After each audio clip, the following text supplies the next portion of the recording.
We begin tonight with the Senate calling on the National Telecommunications Commission to grant ABS-CBN provisional authority to operate pending its franchise renewal petition in Congress.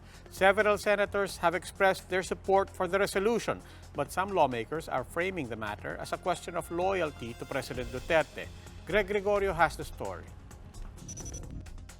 The Senate has given its vote. ABS-CBN and its subsidiaries should be allowed to operate beyond the expiration of its franchise on May 4, 2020, pending franchise deliberations in the 18th Congress. The resolution adopted by the Senate can be used by the National Telecommunications Commission or NTC as a basis in granting ABS-CBN provisional authority. But before adopting the resolution, Senator Coco Pimentel sought clarification on whether or not it will push the NTC to issue a provisional authority. Senate Minority Leader Franklin Drilon, who authored a concurrent resolution, explained that it merely expresses the position of the Senate and that the decision is still up to the NTC. In fact, if you are going to follow our practice, this is not necessary, but it is only made necessary because the Secretary of Justice expressed an opinion that to provide a more stable legal environment, this should be passed. Senators Francis Pangilinan, Joel Villanueva, and Manny Pacquiao agreed to the resolution, saying it would benefit the 11,000 workers of the embattled TV network. When the time comes for the actual Senate hearing on the network's franchise, Senate Majority Floor Leader Juan Miguel Zubiri said they could introduce additional provisions identifying possible violations, such as the inability to air paid campaign ads, like in the case of President Duterte. During the period of amendment or during the committee hearings, we can place a section wherein these particular violations will no longer be tolerated or allowed, or it will be a violation.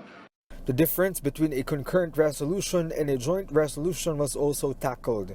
While a joint resolution has a force and effect of a law, a concurrent resolution is a mere expression of the position of the Senate.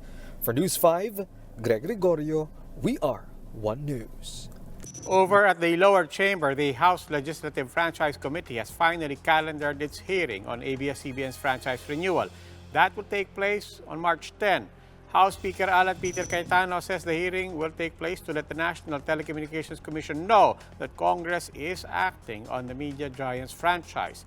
The hearing will also lay down the ground rules for future hearings on ABS-CBN. Ayaw natin maging circus. Ayaw natin po na maging bull session ang hearing. Ibig sabihin, lahat ng may sama ng loob sa ABS, yun ang gagawin. Ayaw din naman natin maging sipsipan na forum na lahat na magsasalita ay isa-isa lang sasabihin kung gaano kagaling, gaano kabango, gaano karami nagawa ng ABS. Cayetano says that unlike in the Senate, ABS-CBN officials would not be invited to the hearing. He says it is likely that the second hearing could be scheduled on May 4. That's after the House break and the very day that ABS-CBN's franchise actually expires. For now, they are still calling for position papers on the network's franchise petition. So ang pakiusap ko sa lahat ng pro at anti is before we reconvene in May, nakapasok na lahat ng inyong position paper.